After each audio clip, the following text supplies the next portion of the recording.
देखो अपने लास्ट में मैंने आपको मानव नेत्र करवाया था ना। दृष्टि दोष हो गए सारे। कोई डाउट है किसी को? चलो नया टॉपिक शुरू करते हैं। आज पढ़ेंगे अपने इलेक्ट्रिसिटी। हाँ करंट जो आपको अक्सर लगता रहता है वही पढ़ेंगे ना।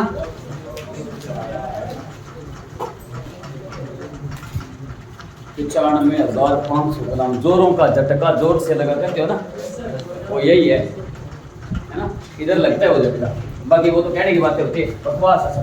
झटका इधर लगता है, वो कहने जोरों का झटका जोर से लगा, इनके तार का हाथ लगा दी ताला दे सांगरी छिटा दे यहाँ फिर कोयला से काट देगा। देखो विद्युत धारा पढ़ते इलेक्ट्रिसिटी। देखो इस टॉपिक में आएगा क्या, आपको पढ़ना क्या है। मेन अपने फोकस करते हैं, पहले आपको पढ़ना क्या है। एक तो आपको पढ़ना पड़ेगा विद्युत धारा, ये है क्या चीज। दूसरी बात आपसे पूछेंगे परिपथ, सिंबल आएंगे कि निम्न में से विद्युत बल्ब का प्रतीक क्या है, प्रतिरोध का क्या है, बैटरी का क्या है, सेल का क्या है, खुली कुंजी क्या है, बंद कुंजी क्या है, प्रतिरोध क्या है, प्रतिरोधकता क्या है, चालकत्व क्या है। चालकता चिन्ह आएंगे, चिन्ह रटा नहीं मारने, आराम से पढ़ेंगे, टेंशन मत लो, घबराओ नहीं। एसी के अंदर ही करंट को अपने टाइप में बांटेंगे, है ना, एसी डीसी। पहले अपनी ये पढ़ेंगे विद्युत धारा इलेक्ट्रिक करंट होता क्या, ये पढ़ते हैं। और इसी के अंदर ही आपको पढ़ना पड़ेगा चालकता। एक नाम और आता प्रतिरोध, जो मात्रक पढ़ते हो आपसे। जैसे मैं आपको बोलूं आवेश का मात्रक क्या है, गुलाम है ही नहीं तो एम्पियर तो है नहीं, गलत है ये तो।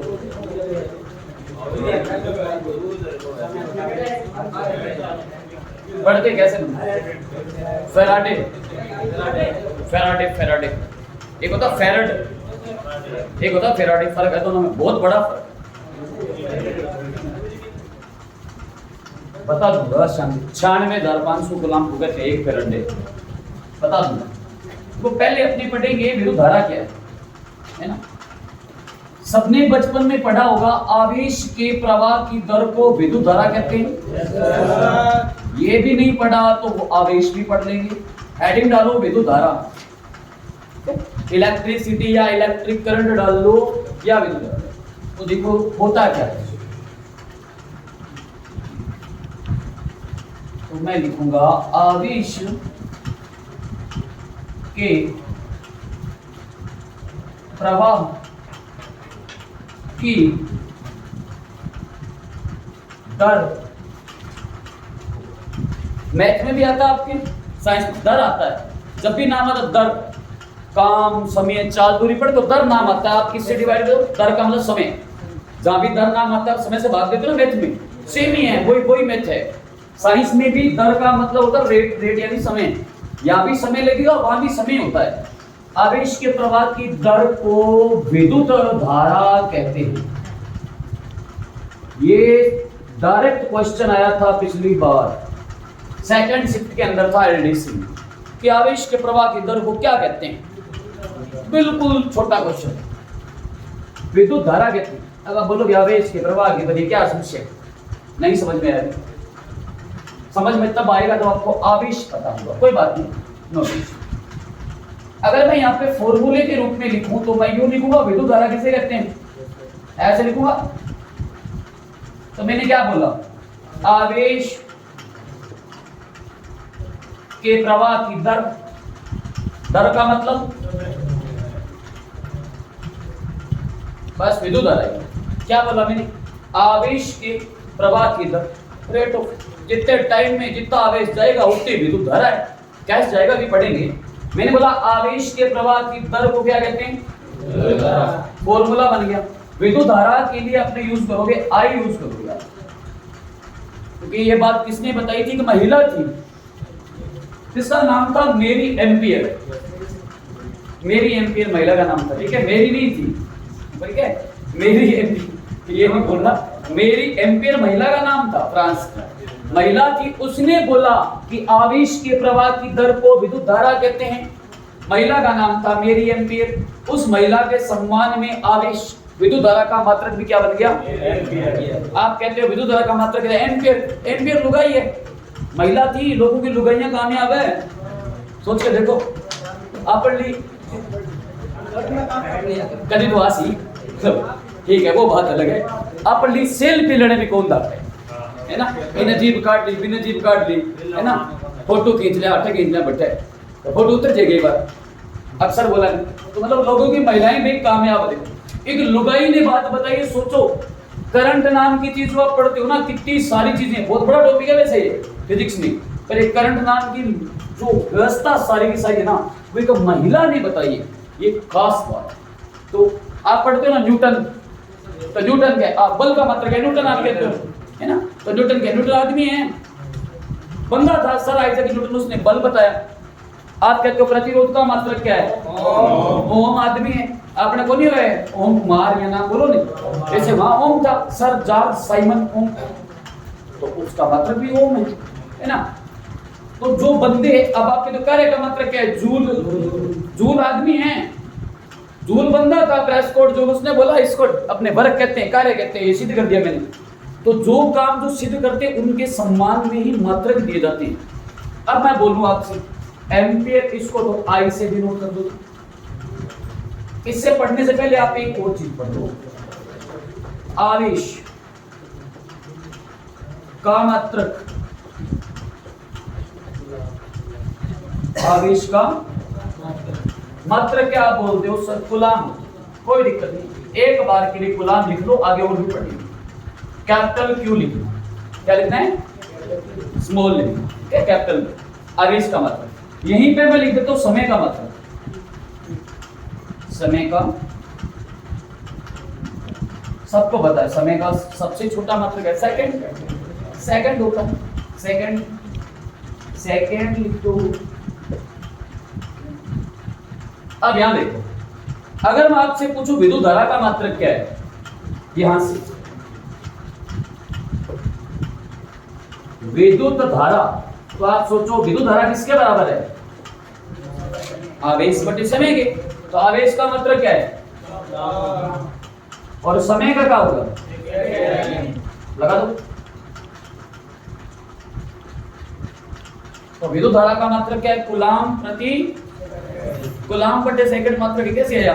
अब आवेश के प्रवाह की दर को विद्युत धारा कहते हैं, आवेश का मात्रक कूलाम, समय का मात्रक सेकंड। पेपर में डायरेक्ट क्वेश्चन आता है विद्युत धारा का मात्रक क्या है, कूलाम बटे सेकंड। अब ये बात बताई किसने, मेरी एम्पियर ने बताई थी, महिला थी, इसीलिए कूलाम बटे सेकंड को ही दूसरा नाम देते हैं एम्पियर। क्या नाम देते हैं, एम्पियर। चाहे आप बोलो कूलाम बटे सेकंड, नहीं बोलो एम्पियर बोल दो, एक ही बात है।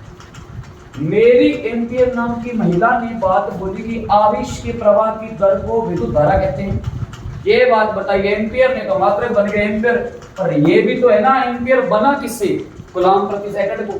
अब मैं आपको बोलूं एक विद्युत परिपथ में 5 कूलाम आवेश को प्रवाहित करने में 5 सेकंड का समय लगे, तो विद्युत परिपथ में कितनी धारा प्रवाहित होगी, 1 एम्पियर। 10 कैसे होगी, 5 कूलाम और 5 सेकंड, 5 बटे 5 कितना होता है, बराबर क्या लगोगे, क्वेश्चन बन गया न्यूमेरिकल, ये मैथमेटिक्स है सारी की सारी। अब आप बोलोगे सर ये क्या बढ़ा रहे हो, कभी बोलो कूलाम कभी कुछ, तो आप मैंने क्या बोला, आवेश के प्रवाह की दर को क्या कहते हैं, पहले सीखते हैं आवेश क्या है, पहले क्या सीखेंगे, जब आवेश समझ आएगा तो आपको विद्युत धारा भी। अब एक लाइन आप यहां से याद रखो, बाकी नोट कर लो, वापस इसको जरूरत पड़े तब देखना। मैंने एक ही बात बोली है, क्या, आवेश के प्रवाह की दर को क्या कहते हैं, विद्युत धारा। तो ये आवेश नाम की समस्या, दर तो समझ गए, समय, आवेश नाम की क्या समस्या है, पहले पढ़ते हैं 40 को नोट कर लिया। अब बैठी डालो आवेश, पहले पढ़ते हैं आवेश, फिर एक बार वापस आएंगे अपने विद्युत धारा पे, क्योंकि ये कंसेप्ट आपको बिल्कुल एकदम क्लियर होना चाहिए, नहीं हुआ ना फिर आगे आप प्रतिरोध है, विभव है, विभवांतर है ना। विद्युत धारा का मापन कौन करता है, तो आप कहते हो कि विद्युत धारा का मापन करता है एमीटर, है ना। विद्युत विभव का मापन करता है वोल्ट मीटर। ट्रांसफार्मर का क्या काम है, ये पहले समझना जरूरी है। पहले अपने पढ़ते ही कि आवेश होता क्या है, क्या पढ़ेंगे? आवेश, चार्ज। ये मैंने आपको थोड़ा सा जिक्र किया था, मैंने कहा था कि जब फिजिक्स आएगी तब आवेश के बारे में पूरा बताऊंगा। और आवेश मैंने पढ़ाया था, याद करो, परमाणु टॉपिक में, जहां इलेक्ट्रॉन प्रोटॉन की चर्चा की थी। देखो, आवेश यानी चार्ज, चार्ज। ओके, आवेश है क्या? एक आड़ू तरीका बताया था आपको मैंने। ये आपके पास स्केल है,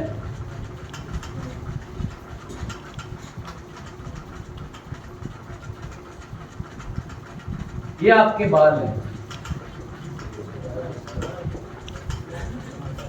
अब इस स्केल को आप बालों पे रगड़ोगे। बचपन में काम करते थे, सिखाया तो थोड़ा याद करो, ये मैंने पढ़ाया था ये कि बचपन में आपके पास स्केल होता था, आप इस स्केल को लेके बालों में से रगड़ते थे, फिर नीचे करते तो कागज के टुकड़े स्केल की चिपक जाते थे, या रेत के कण है वो चिपक जाते, चिंटियां घूम रही है वो चिपक जाती थी। हाथों को रगड़ते हो, सर्दियों में हाथ गर्म हो जाते हैं। सर्दियों में आप कोई कपड़ा आपने पहन रखा है ना, उसको आप सिल्क नायलॉन कपड़ा ऐसे हटाते हो, आपके बाल उठ के ऊपर हलते हैं। सर्दियों के दिनों में ब्लैंकेट रजाई वगैरह आप झटकाते हो, चिंगारी सी निकलती है। सब चीजें क्या है? आता कैसे? इस स्केल को आपने बालों पर रगड़ा तो प्रकृति की प्रत्येक चीज किससे मिलकर बनी हुई है? पढ़ा चुका हूं। बिना परमाणु के धरती पर कुछ भी संभव नहीं, कुछ भी संभव नहीं। बाल भी कैरोटीन प्रोटीन है, तो कोई परमाणु होगा। अगर परमाणु होगा तो मैंने आपको अच्छे से बताया था, परमाणु के अंदर 3 चीजें भी और होती हैं, इलेक्ट्रॉन, प्रोटॉन, न्यूट्रॉन।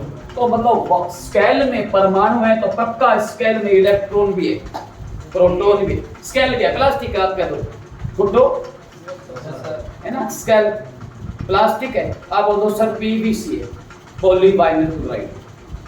तो प्लास्टिक तो है, पर वो किससे मिलकर बना होगा? तो कोई परमाणु होगा, परमाणु होगा तो पक्का इलेक्ट्रॉन होगा। बाल क्या है? आपको सर कैरोटीन प्रोटीन है, मैंने आपको पढ़ाई थी, बाल, नाखून, पशुओं के सींग, खुर। अगर कैरोटीन प्रोटीन है तो प्रोटीन तो नाइट्रोजन प्रोडक्ट है, तो नाइट्रोजन परमाणु है। अब नाइट्रोजन परमाणु तो इलेक्ट्रॉन भी है। मान लो स्केल के अंदर इलेक्ट्रॉन है 10, कितने? पर बाल है या बाल, बाल, बाल में जो भी परमाणु है उनमें भी मान लो इलेक्ट्रॉन है 10। आपकी मर्जी कितने मान लो, सपोज करना है, सपोज। अब मैंने जब स्केल को बालों पर रगड़ा तो बाल और स्केल के बीच क्या हुआ? घर्षण हुआ। घर्षण के कारण स्केल से कुछ इलेक्ट्रॉन निकले या फिर बाल से कुछ इलेक्ट्रॉन निकले, आपकी मर्जी है, कोई एक लेना पड़ेगा। घर्षण होगा तो इलेक्ट्रॉन निकलेंगे पक्का। मैंने माना कि बाल पर रगड़ा तो बाल से कुछ इलेक्ट्रॉन निकले, स्केल में आ गए। कितने आ गए? मान लो मैंने कहा सर 3 इलेक्ट्रॉन आ गए। कितने आ गए? स्केल में इलेक्ट्रॉन कितने थे? और बाल में भी कितने हैं? बाल से स्केल में 3 इलेक्ट्रॉन आए, तो स्केल ने 3 इलेक्ट्रॉन दिए के लिए दिए। देने वाला क्या होता है? धनी। मैं आपको आज 1000 रुपए, 2000 रुपए, 10 रुपए, 20 रुपए, 50,000 उधार देता हूं तो मैं धनी हूं। आप लेते हो तो आप रेडी हो, है ना, बाकी दूंगा मैं नहीं। ये बाल ने 3 इलेक्ट्रॉन दिए तो बाल तो हो गया, बाल ने 3 इलेक्ट्रॉन दिए। अगर आपको सर स्केल ने दिए तो फिर स्केल +3 है। मैंने कहा बाल ने 3 इलेक्ट्रॉन दिए तो बाल क्या हुआ? +3। और ये 3 इलेक्ट्रॉन लिए किसने हैं? स्केल हुआ। स्केल पर तो -3, 3 का कर्जा हो गया। और बाल जो थे वो हो गए धनी।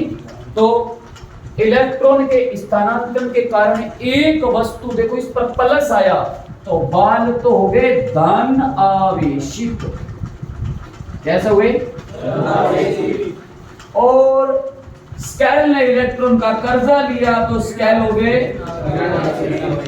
तो एक पर आ गया धन आवेश, एक पर आ गया,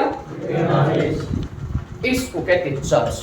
प्रकृति की कोई भी दो वस्तुएं जब एक दूसरे पर घर्षण करती है, एक से इलेक्ट्रॉन निकलते दूसरी ले लेती है उसको, तो घर्षण के कारण एक पर आता धन आवेश, एक पर आता था ऋण आवेश, इसी को नाम दे चार्ज या आवेश। अब आप जब कपड़ा वगैरह ऐसे खींचते हो ना, ये बाल उठकर ऊपर आते हैं, नोटिस किया होगा। जैसे आपने फॉर्मल, जैसे मैंने पैंट पहनी, जैसे फॉर्मल पैंट आपने पहनी होगी ना सिल्क नायलॉन की, कभी आपको लगता है कि आपकी जो पैंट है ना वो इससे पैर की चिपक रही है? लगी हो कभी? लगता है। वो हुआ क्या है, आप जब पैंट को यूं कर रहे हो ना ऐसे, तो बालों यानी पैर और पैंट के बीच घर्षण पैदा हो रहा है, तो आपकी पैंट ऊपर जा रही है ना, तो बालों से कुछ इलेक्ट्रॉन लेकर जा रही है, परिणाम स्वरूप बाल आपके ऊपर उठेंगे। सिल्क नायलॉन कपड़ा आप खींचोगे ना, बाल ऊपर उठेंगे। और वही तरीका है, बाल ऊपर इसलिए उठ रहे हैं, वो बोल रहे हैं मेरा इलेक्ट्रॉन पाछा दे दे, वापस दे, क्यों लेके जा रहे हैं, जैसे यहाँ लेके जा रहे हैं, बाल ऊपर उठे, इलेक्ट्रॉन वापस मांग रहे हैं, आपने शर्ट या कपड़ा खींच दिया, कपड़ा तो गया इलेक्ट्रॉन लेकर, बाल वापस नीचे गिर गए। तो घर्षण के कारण एक वस्तु पर आ जाता धन आवेश, एक पर आता है ऋण। अब ये आया किससे बताओ? इलेक्ट्रॉन से आया। क्यों आया? सारी चीजों में इलेक्ट्रॉन होते हैं तो आएगा ही आएगा। तो सिंपल सी बात, आवेश किस पर निर्भर करता है? इलेक्ट्रॉन पर। तो मतलब इलेक्ट्रॉनों के प्रवाह की दर ही क्या है? विद्युत धारा है, इसी को आवेश कहते हैं। अब कितने इलेक्ट्रॉन जाएंगे उतनी धारा है। जैसे सपोज करो, अब मैं आवेश बनाता हूं, आपको समझाता हूं परमाणु से, बाकी मैंने परमाणु पढ़ाया भी था, एक बार फिर बताता हूं। आवेश कितने टाइप का बना?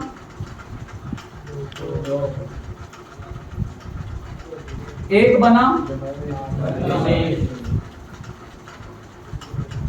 धन आवेश, एक बना ऋण आवेश, नेगेटिव चार्ज हो गया और पॉजिटिव चार्ज हो गया। धन आवेश कैसे आया? ऐसे आया, ये मेरे पास आप कहते हो ना विद्युत की पृथ्वी के भूगर्भ से सबसे अधिक मात्रा में कौन सी धातु पाई जाती है? एल्यूमिनियम। एल्यूमिनियम में करंट आएगा? आएगा, ये एल्यूमिनियम है, धातु है, करंट तो आएगा। एल्यूमिनियम लेते हैं, चेक करो जरा कितने नंबर पे आते हैं और साड़ी में? 13 नंबर। तो इलेक्ट्रॉन में कितने इसके पास? मैंने आपको पढ़ाया था कि जो परमाणु आवर्त सारणी में जितने नंबर पे आता है उसमें उतने ही 13 इलेक्ट्रॉन है। कैसे भरेंगे? याद करो, बोर ब्यूरी योजना 2n स्केयर्स, पहले कक्ष में 2, वेरी गुड, दूसरे में 8, तीसरे में 8 कहां से आएंगे? तीसरे में 8 आएंगे, सारे 13 है। 2 पहले में आ गए, दूसरे में आ गए 8, 8 और 2 10 और 3 13। बाहरी कक्ष में इलेक्ट्रॉन होने कितने चाहिए? कितने कमी है? 5 का कर्जा ले कि 3 दे? 3 देना बढ़िया है। आपका काम 8 लाख से चल रहा है, 3 लाख है, 5 लाख का कर्जा लेना मूर्खता है, मत लो। तो दे दो, 3 दिए, एल्यूमिनियम ने बनाया +3, क्या बना? धन आवेश। अब ये एल्यूमिनियम की तार आती है, यहाँ पे ये तो कॉपर वायर है, ये 4-5 रुपए मीटर की पतली पतली बाल सी तार आती है ना, 5-6 मीटर की तार आती है, लाल गाड़ी चली होती है, उसको छीलते हो बाल से एल्यूमिनियम है, उसमें करंट आता है, तभी तो लगाते हैं। आया कैसे? धन आवेश। अरे यही बोला मैंने, आवेश के प्रवाह की दर विद्युत धारा है। अब मान लो मेरे पास एल्यूमिनियम की तार है 5 मीटर की, तो आपसे दुकानदार लगभग 30 रुपए लेता है, क्योंकि 5 रुपए 6 रुपए 7 रुपए ऐसे मीटर आती है ना। अब ये एल्यूमिनियम की तार है, तो इसमें एल्यूमिनियम के परमाणु तो होंगे ही होंगे या नहीं होंगे? होंगे। ऐसे भरी होगी एल्यूमिनियम एल्यूमिनियम एल्यूमिनियम, ऐसे बहुत सारे ऐसे एल्यूमिनियम के परमाणु होंगे। अब आप मुझे एक बात बताओ, एल्यूमिनियम का एक परमाणु कितने इलेक्ट्रॉन दे रहा है? +3 क्या इलेक्ट्रॉनों की संख्या बढ़ रही है? बिल्कुल बढ़ रही है। 3 इलेक्ट्रॉन इस परमाणु दिए पहले भी, 3 इसने दिए, 3 4 5 6 7 मान रहा हूं, बाकी अपने मान नहीं सकते क्योंकि ये संख्या परमाणु के अनंत है। आपको समझाने के लिए बता रहा हूं। क्या जैसे जैसे एल्यूमिनियम के परमाणु बढ़ेंगे, इनके द्वारा मुक्त किए गए इलेक्ट्रॉन संख्या बढ़ेगी। एक एल्यूमिनियम का परमाणु 3 इलेक्ट्रॉन छोड़ रहा है। तो अगर मैं बोल दूं 100 एल्यूमिनियम के परमाणु है इस तार में, कभी 100 तो होते नहीं है, हजारों की संख्या में होते हैं। समझाने के लिए बोल रहा हूं। 100 परमाणु हुए तो कितने इलेक्ट्रॉन जाएंगे? 300। 1000 हुए तो 10,000 हुए तो 30,000। अब वो 30,000 इलेक्ट्रॉन जो मूव करेंगे ना, यूं आएंगे जाएंगे आएंगे जाएंगे, तो इलेक्ट्रॉन जा रहे हैं, तो ये क्या धनावेश है? अभी पढ़ा था। ये धन आवेशों का प्रवाह यानी इलेक्ट्रॉनों का जाना, जितनी स्पीड से जितने इलेक्ट्रॉन जाएंगे उतना ही तेजी से उतना करंट आएगा। हमारे इंडिया के अंदर चलता है 220 वोल्टेज, फ्रीक्वेंसी होती है 50। अगर यही मैं अमेरिका की बात करूं तो फ्रीक्वेंसी होती है 60 हर्ट्ज और वोल्टेज 110। वो करंट का काम का ही नहीं। हमारे ट्रांसफार्मर लगा होता है, लो डाउन अपने आप कर दो। तो इनको कहते हैं जितने इलेक्ट्रॉन जितनी स्पीड से जाएंगे ना, वही क्या है? विद्युत धारा है। एक तार में जितना आवेश बहेगा उसी का ही नाम क्या है? विद्युत धारा। अभी जो मैंने लिखा है तो उसको पढ़ के देखो। मैंने बोला था आवेश के प्रवाह की दर को विद्युत धारा कहते हैं। अब आवेश यहाँ पर कौन सा आया? लिया तो धन, लिया तो। अब ये जितने इलेक्ट्रॉन जितने समय में जाएंगे वही क्या है? विद्युत धारा। वही क्या है? विद्युत धारा। अब ये आवेश वाली बात बताई थी एक बंदे ने जिसका नाम था कुलाम। क्या नाम था? रियल में इसका नाम था कुलाम्ब। कुलाम्ब नाम था, बंदा था कुलाम्ब नाम था। उसने आवेश के बारे में बताया, इसलिए कहा जाता है आवेश का मात्रा क्या है? समय। सबको पता है समय का मात्रा क्या है? सेकंड है। थोड़ा बड़ा करोगे तो कहोगे सर मिनट होता है, और बड़ा करोगे तो कहोगे घंटा होता है ना। सेकंड हो गया, फिर मिनट हो गया, घंटा, सभी मात्रक है। इसलिए मैंने यूं बोला। अभी जो आवेश मैंने आपको पढ़ाया, समझ में आया आवेश क्या है? आवेश समझ में आया सबको? कोई डाउट हो तो हाथ वाला पूछ लेना। मैंने ये बोला, ये जितना आवेश जितने समय में जाएगा और जो उत्तर आएगा वो होगा विद्युत।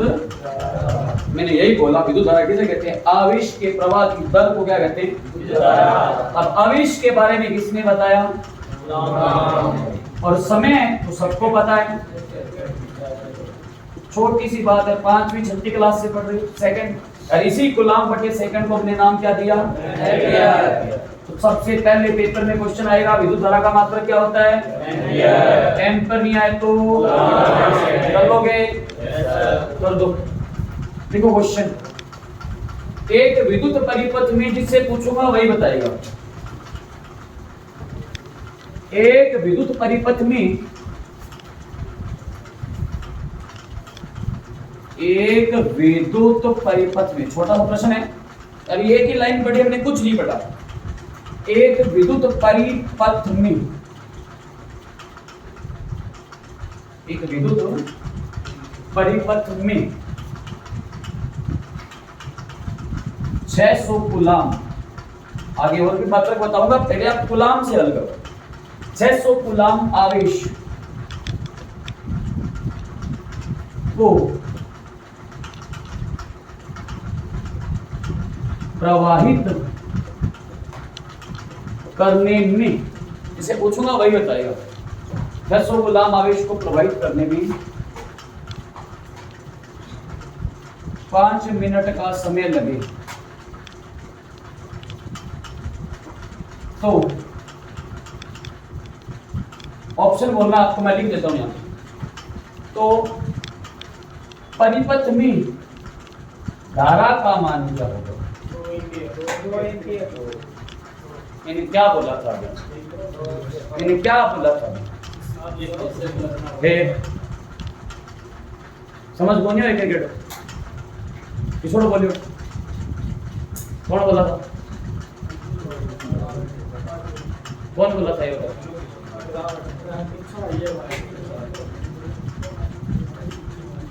तो मैंने बोल दिया ना, एक बात समझ लिया, मेरा मूड मत खराब करो।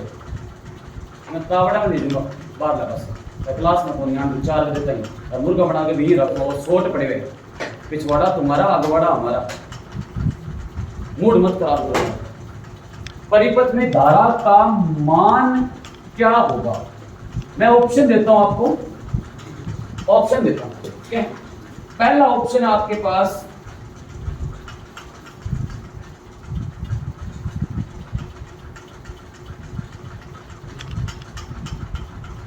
200 एम्पियर।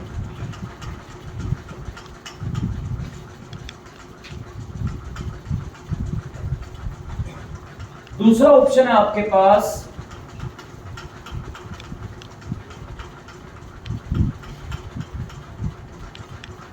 1 एम्पियर।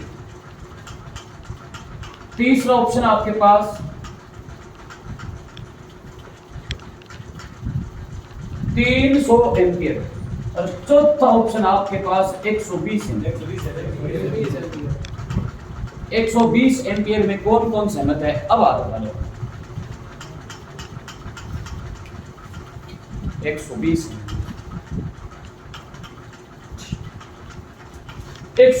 के अलावा 200 एम्पियर में कोई सहमत है? 1 एम्पियर में कोई सहमत है? आइंस्टीन कहां है? 120 जे मैं तुमको तो सके वो बड़ा। एक बार प्रश्न को ढंग से पढ़ो, यही तो दिक्कत है पेपर में। और ये एक सेकंड का क्वेश्चन नहीं है, थोड़ा ढंग से पढ़ो। क्या बोला मैंने? 1 पॉइंट से। चलो एक बात बताओ, कोई ना, कोई बात नहीं बाबू, नो टेंशन बाबू। लड्डू बूंदी चूरमो। विद्युत धारा का होता क्या? विद्युत धारा क्या होती है? कूलाम बटे सेकंड दी आवेश बटे समय। कूलाम बटे सेकंड मात्रक है वो। आवेश बटे क्या होता है? समय। कितना आवेश बह रहा है? चलो मैं यहां लिख दूं 600 कूलाम, लिख दूं, यही होगा। आवेश भी है 600 कूलाम, लिख देते हैं। समय मैंने कितना दिया है? मूर्ख प्राणियों समय का मात्रक क्या होता है? तो मेरे बापू उधर से मिनट ना सेकंड में 5 मिनट बोला है। समय का मात्रक क्या होता है? 1 मिनट में कितने सेकंड होते हैं? 5 मिनट में कितने हुए? अब इनमें से कोई उत्तर वैसे है ही नहीं। अब आप सोचो 300 दुए, ये तो आया 2। कूलाम बट्टे सेकंड क्या होता है? अब भी बढ़ाया था, होगा ना? तो आएगा 200, ना आएगा 1, ना आएगा 300, ना 120। तो पहले ये देखना है कि यूनिट दी वो है किसमें। अब आपको ऊपर 96,500 फैराडे दे दूं, तुम लोग सीधे भाग दे दोगे। 96,500 कूलाम का मतलब 1 फैराडे होता है। जैसे बैटरी नहीं बोलते 1 horse power, 2 horse power. 1 horse power का मतलब क्या होता है? कितने? 746 वॉट। ऐसे समझना है। मैंने मिनट बोला है तो इकाई तुम लोग बदलोगे, मैं थोड़ी बदलूंगा। हो सकता था पेपर में आपको वो 5 सेकंड दे देता, क्या देता? फिर आप डायरेक्ट करते 5 सेकंड। अब आप काट देते हैं 600 था, 12 5 60। अब आप कहते हैं 120 एम्पियर है सर। तो डिपेंड करता है, ये कूलाम का कूलाम है तो ठीक है, पर यहां देखो ये मैंने मिनट दिए, समझ रहे हो? ऐसा क्वेश्चन आएगा। एक और बताओ, सेम ही क्वेश्चन लिखो। एक विद्युत परिपथ में, एक विद्युत परिपथ में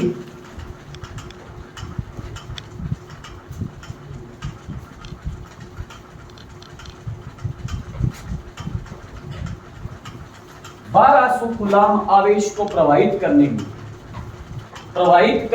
पर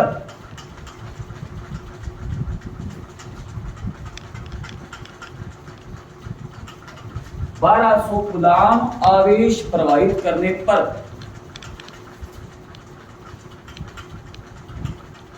6 एम्पियर धारा उत्पन्न करने में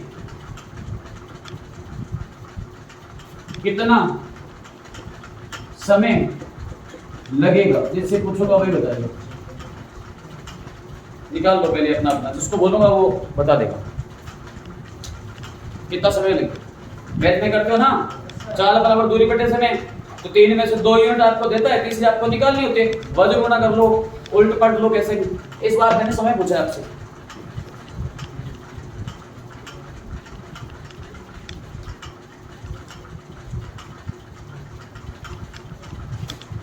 हाँ जी बताओ सर।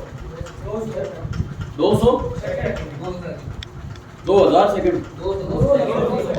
2 सेकंड 100 सेकंड में कौन सा मत है? 200 में इसके अलावा कोई आइंस्टीन है?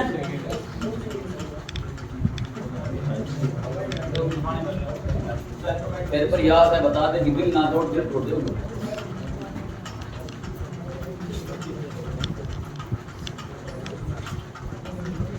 विचलित हो गया, छुरा है ना वो, आप मध्य प्रदेश खड़ा है, कितने बैग हो गए? एक और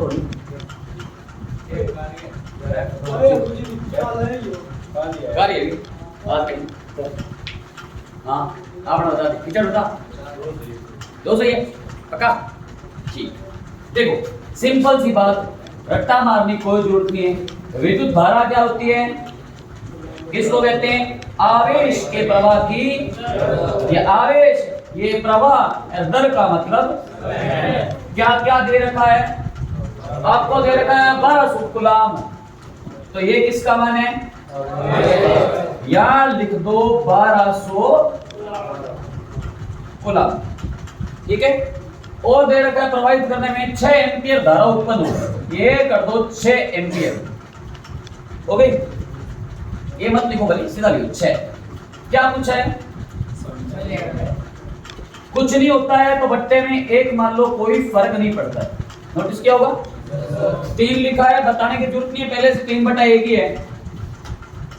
बट्टे में 1 मान लो, कोई फर्क नहीं पड़ता। बराबर में करते हैं क्रॉस मल्टीप्लाई, वजन गुण कर लो। 6 गुणा समय हो गया, 6 गुणा समय, 1200 एकम। और आपको पता है पक्षांतरण करने के बाद गुणा वाली रकम किस में जाती है? भाग में जाएगी। 1200 तो पढ़ा ही है, 6 गया भाग में, 6 दुए, उत्तर है 200। अब आप सोचो 200 के आगे क्या लगाऊं? क्या पूछ रहा है? तो सेकंड लगाऊंगा। समय पूछ रहा है, थोड़ी कहूंगा 200 एम्पियर। जब समय पूछ रहा है तो मात्रक भी क्या होगा? सेकंड होगा। 200 सेकंड आ गया। मेरा कहने का मतलब ये है, आवेश और समय देकर के विद्युत धारा पूछ सकते हैं, विद्युत धारा आवेश देकर समय पूछ सकते हैं, समय और धारा देकर के आवेश भी पूछ सकते हैं। अगर मैं आपसे पूछूं आवेश का मात्रक क्या है? कूलम ऑप्शन में नहीं है तो क्या बताओगे? एम्पियर ऑप्शन में नहीं है तो क्या बताओगे?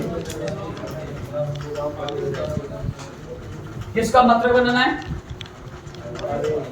एक बार लिख लें, विद्युत धारा किस में मापते हैं? आवेश को किस में मापते हैं? समय को किस में मापते हैं? अब मैं आपसे पूछूंगा आवेश का मात्रक क्या है? क्या पूछा मैंने? आवेश। यहां से आवेश निकालो, आवेश बराबर क्या होगा? आवेश एकम आवेश, जरूर थोड़ी मात्रक खुदा में देगा वो। आवेश एकम आवेश, आवेश बराबर क्या आएगा? विद्युत धारा गुना समय आएगा। अब निकाल के देखो, आवेश बराबर आया विद्युत धारा इनटू, इसको बोल दो कोई बात नहीं, ये तो ऐसे ही है। ठीक, मैं समय का पूछ सकता हूं आपसे, आपको सेकंड में, वो सेकंड है ही नहीं, पेपर में सेकंड नहीं, कैसे निकालोगे? ये तो बराबर में है, बट्टे में कुछ नहीं, 1 मान लो। बराबर में करते हैं, क्रॉस मल्टीप्लाई करते हैं, वजन गुणा करते हैं, तिरछा गुणा करते हैं। आवेश एकम आवेश, विद्युत धारा गुणा समय। अब निकालो विद्युत धारा का मात्रक क्या है?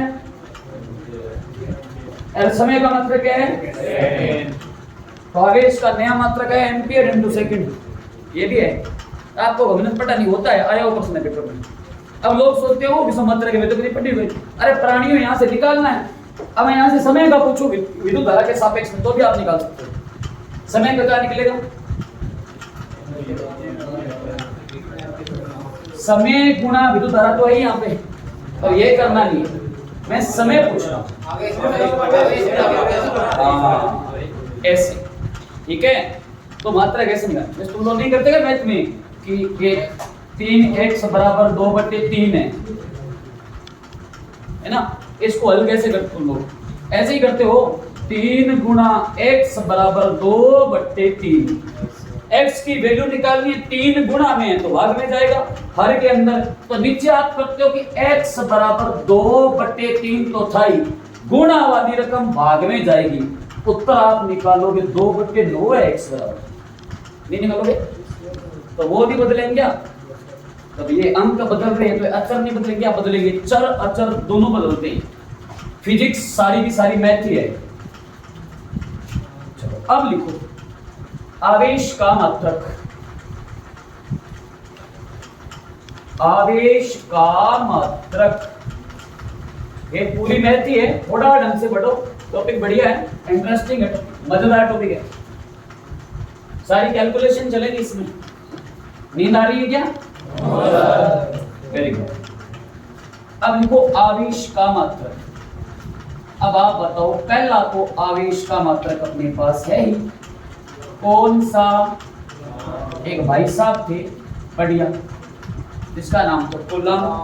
उसने बताया कि जब वस्तु रगड़ खाती है ना तो घर्षण होता है, जब घर्षण होता है ना तो इलेक्ट्रॉन निकलते हैं, इसी कारण गर्मी उत्पन्न होगी, एक सतह गर्म हो जाएगी। ये बंदा कूलम था, उसने कहा, लोगों ने बोला वाह क्या बात है कूलम, ये बहुत बढ़िया बात होता है क्या ये? उसने कहा आवेश होता है। ये बात उसने बताई तो उसके सम्मान में आवेश का मात्रक क्या रख दिया? आपको सर और मात्रक, जैसे मैं बोलूं आपको कि मैं बोलूं आपको दूरी का मात्रक है, सोच के देखो दूरी का मात्रक है, सेंटीमीटर नहीं है क्या? है ही, मापते नहीं है सेंटीमीटर में, मापते हैं, ये मात्रक है उसका। मैं बोलूं पिकोमीटर है ना, मैं बोलूं नैनोमीटर, मैं बोलूं मीटर, और मैं बोलूं किलोमीटर, और मैं बोलूं एंगस्ट्रॉम, है क्या? दूरियां हैं सारी, छोटी दूरी एंगस्ट्रॉम है, थोड़ी और बड़ी होगी पिकोमीटर, और बड़ी होगी सेंटीमीटर, और बड़ी होगी तो मीटर, और बड़ी होगी तो किलोमीटर, उससे और बड़ी होगी तो मील। मात्र तो सारी दूरियों के हैं, फर्क ये पड़ता है कि छोटा पूछ रहा है कि बड़ा पूछ रहा है। ऐसे कूलम की हो, जैसे सिंपल चीज हो, छोटी चीज हो, तो मैं बोलूं द्रव्यमान, मास की बात करूं, मास, क्या द्रव्यमान का मतलब किलोग्राम नहीं होता? क्या ग्राम नहीं होता? आप कहते हो 1 किलोग्राम चीनी देना, 30 का मैं भाई 100 ग्राम चीनी दियो, तो ग्राम के मतलब तो है द्रव्यमान का, छोटा है छोटा, किलोग्राम बड़ा है, क्विंटल और बड़ा है। तो मात्रक की अलग अलग प्रजातियां होती है, कोई ऐसा ही मात्रक होता है, कोई सीजीएस मात्रक होता है, कोई एमकेएस मात्रक होता है, कोई एसपीएस होता है। ऐसे ऐसे ये ऐसा ही है। अब आपको और बड़ा होता है, कूलम से होता है, और बड़ा होता है सेकंड, वो है फैराडे। पेपर में आपने कभी नहीं पढ़ा होगा आज तक, आवेश का मतलब फैराडे भी होता है। फैराडे क्या समझ है? एक फैराडे है ना, एक फैराडे वो होता है 96,500 कूलम के बराबर। पेपर में आया क्वेश्चन है, एक फैराडे में कितने कूलम होते हैं? जैसे मैं कहूं 100 ग्राम, 200 ग्राम, 300 ग्राम, 400 ग्राम, 500 ग्राम, 600 ग्राम, 700 ग्राम, 800 ग्राम, 900 ग्राम, 1000 ग्राम, तो आप कहोगे 1 किलो के जो गुरुजी क्या धोखा होता है, कहोगे ना। मैं कहूं 100 ग्राम, लिख, फिर बोलो 100 ग्राम, फिर बोलो 100 ग्राम, फिर और बोलो 100 ग्राम, फिर बोलो 100 ग्राम, तो एक तो गुरुजी 2 किलो तो भी, और फिर मैं को फिर 100 ग्राम, फिर और 100 ग्राम, ऐसे करते करते मैं बोला 900 ग्राम, फिर और बोलो 100 ग्राम, तो फिर अकड़ हम के तो 1 किलो कौन की जगह तब लगे 100 ग्राम करने। अब यहाँ बोले 1 कूलम, 2 कूलम, फिर 100 कूलम, 200 कूलम, 1000 कूलम, लिखे रहा, फिर कहते 2000 कूलम, 3000 कूलम, यहाँ करते बोला नहीं 95,000 कूलम के घोष के आग लो कूट मार दी, कत लगे कूलम करने। तो डायरेक्ट बोल दो 96,500 कूलम एक फेराडे की दो। अब डायरेक्ट फेराडे में निकालना है, मैं कहूँगा 6 फेराडे गुणा कर दो 6 से, कितने कूलम आएंगे? 6 फेराडे में कितने कूलम होते हैं?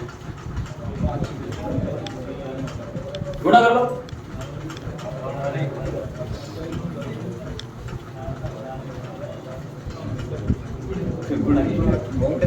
क्या हो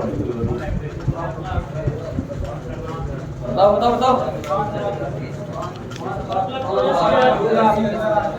आगे कैसे पेपर में डायरेक्ट पूछेगी आवेश का मात्रक क्या है, तो कूलम दिखे तो सही है, फेराडे दिखे तो भी सही है। अगर आपसे पूछे एक फेराडे में कितने कूलम होते हैं, जैसे मैं यूं लिखूं ना, 1 किलोग्राम में 1000 ग्राम होते हैं, क्या ये बात सही है? वैसे यहाँ ग्राम है ना तो यहाँ कूलम है, यहाँ किलोग्राम है ना तो यहाँ फेराडे है, इतनी बात है और कुछ नहीं। हो गया आवेश के लिए रख दूं? चलो इधर देखो, अब आवेश हो गया, विद्युत धारा होगी, अब नाम आता विभव, वोल्टेज, विभव वोल्टेज। बैटरी वगैरह देखी होगी, लिखा होता है 1.5 वोल्ट, छोटा सेल आता है उस 0.5 वोल्ट है ना, बड़ा आता है तो 8 वोल्ट है ना, 12 वोल्ट। एक सेल आता है लैक्लांसी, छोटी घड़ी होती है जो अपनी हैंड वॉच जो होती है उसमें डाल दें। एक दीवार घड़ी में सेल आता है वो थोड़ा सा बड़ा होता है, उसमें प्लस माइनस लिखा होता है। एक रिमोट के अंदर आता है वो पतला सा होता है। एक रेडियो के अंदर डालते हैं बड़े वाला, वो मोटो है जो निप्पो है ना, और बड़े सेल भी आते हैं ट्रैक्टर वाले मोटरो, तो आप कहते हो सेल को नहीं, आप बैटरी है। अब ये बात धारा जो है ये है क्या, जो लिखा होता है वो ये होता है विभव, इंग्लिश में कहते हैं वोल्टेज। ये है क्या चीज? मेरे पास कोई एक आवेश है यहाँ पर, क्यों लिख रहा हूं मैं कूलम आवेश, बड़ा क्यों लिख रहा हूं, मैंने लगाया प्लस, तो इसका मतलब मेरे पास धन आवेश है। अगर मैं लगाता माइनस तो ये मेरे पास ऋण आवेश है, ये मेरे पास एक धन आवेश है। यहां पढ़ा इस वीडियो में मैं इस धन आवेश को ना, ये पॉइंट ए है, यहां से लेके जा रहा हूं कहां, पॉइंट बी।